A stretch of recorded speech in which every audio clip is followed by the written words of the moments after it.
In 2024, Memphis had the highest violent crime rate, the highest property crime rate, and the third highest murder rate of any city in the nation. The National Guard, the FBI, the DEA, Homeland Security, and ICE, all part of this Memphis operation. Tennessee's Republican Governor Bill Lee backed the order. He was standing by President Trump yesterday during the signing, as were both senators from Tennessee. But Memphis's Democrat Mayor Paul Young says he is not happy about the deployment. Well, incredible here. Elizabeth, let me get your take on this. But first, here's Kash Patel with me earlier this year talking to me about Memphis, Tennessee. Watch. Memphis, Tennessee is the homicide capital of America per capita. Didn't know that. We have a problem there. We're now addressing it. We're rolling out one of our task forces in the state of Tennessee. But we also know that Ohio possesses the roadway system where the trafficking is through the roof just because of the interstates. Elizabeth, your reaction. Well, look, I don't think the Democrats would know what to do with themselves if they weren't criticizing Donald Trump and his administration. I think it's embarrassing, truly, especially at a time when they are losing support in nearly every state across our nation. This is another very basic 80-20 issue they're choosing to take the losing side on. The fact is most Americans want to feel safe. They don't even care who they voted for in the last election. They don't care if their candidate won. They don't care who's in the Oval Office. They care that their children can play in the park, that they can walk to work, and that they don't have to worry every single day. This is so basic. It's why Donald Trump continues to win and why the Democrats in every single city in every single state continue to lose. Yeah, I don't understand how it's even possible that you could push back against a president wanting safety in America's cities. The president also revealed which major city is next after the crackdown in Memphis. Watch this. We're going to be doing Chicago probably next. I was with a great businessman, a man who was involved in all cities through his business. And I say, who do you think should be next after Memphis? And he said, sir, you've got to save Chicago. We're going to wait a little while. But he said, you got to save Chicago. You can't let it go. So we're not going to allow this kind of savagery to destroy our society anymore. We're stopping it.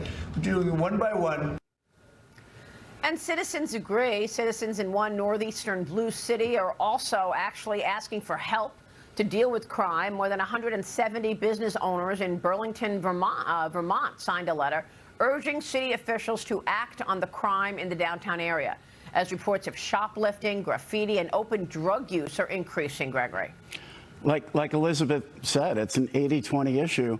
You know, I look at the presidential election of last year. You look at the reasons primarily that President Trump got elected. One was certainly inflation. The other, immigration. Immigration has flowed to these cities. I mean, people in general want to be safe. They want to live safe lives. So to your point, Maria, why these local officials are pushing back is very confusing at this point. But from a presidential election, what I see this president doing is he is doing his job, and he is doing what he was elected to do, which is make people safe. That's right. And you know what it is? It's just everything is laced with politics. If President Trump says something, the Democrats have to go against it. Even the most basic things, completely ignoring what the people want. Absolutely, 100%. Yeah. You say black, they say white, you know, whatever it is. I mean, they just want to push back. It's, you know, fundamentally, you can't believe at the core that people want crime in their streets. But this has become about President Trump in general. So if he wants something, they're going to say the opposite. Final word.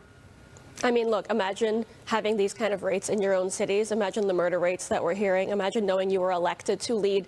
These are your numbers. And instead of taking the time to try to make your city safer, try to work for those who put you in the office that you hold, you waste your days criticizing President Trump. If you look at some of these high crime areas, we're talking about low income communities very often. We're talking about those that President Trump referred to back in 2015 as the forgotten men and women of this country. And it's amazing to me that the Democrats have not learned from his messaging, which made him so popular back then, even more popular now, and is the reason that Republicans are continuing to win. It's because they're putting the people of the country first, regardless if they live in blue areas or red. Yeah, and the president knew this from day one. He came into office for the second time with an agenda of securing the nation. That meant securing the border as well as giving people confidence in their own personal security. And they all knew his cabinet. They all knew exactly where the crime really was.